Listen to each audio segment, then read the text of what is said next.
The Can-Am cars were special because in that era they were virtually the fastest cars of their era. The manufacturers felt that this was important and that Ferrari were producing cars for the series, Porsche would produce cars for the series.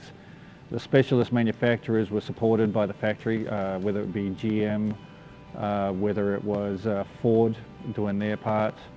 And you know, at some point the cars such as the McLarens had that iconic orange color, and everybody knew what a Can-Am car was, and they knew what a McLaren was.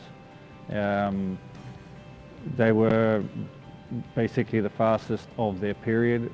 Chevrolet used to develop stuff within that road racing series that would pass on through the manufacturing process into other cars of the era, whether it be the Camaros or Corvettes or similar. The history of the 55 car, which is a 1972 McLaren M8 FP. This car was the very first production car made in 1972. It was shipped from Trojan in England to Toronto and final assembled for Roger McKegg. Its first race was round one of the Can-Am Championship in 1972. The 72 M8 FP series of cars were very closely related to the championship winning M8Fs of the time period. And the 71 M8F won the championship with Peter Revson. So the customer could buy a car that had won the championship the year before. There's very few changes.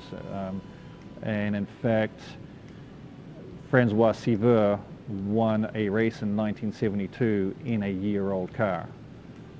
It wasn't an FP, it was a former team car, but it was a well-developed car, and it was able to win races the following year.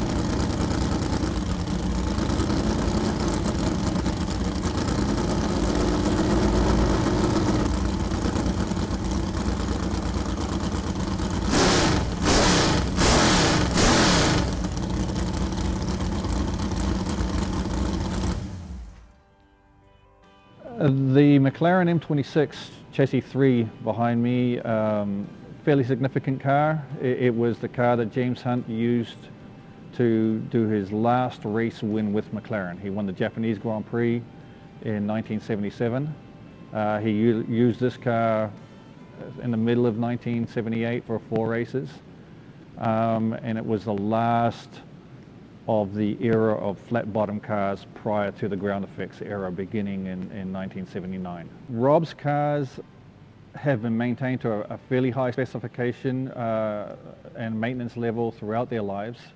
And that's important for these cars because they are now a part of history that is moving on. These cars have to be preserved for history now. There's not a lot of going back and saying, well, we could, should, or would have. I mean, we're now at a point to where it's not very long before these cars will be 50 years old, which is pretty impressive in that fact. So having owners like Rob who maintain the cars to a high original specification is important to the group as a whole.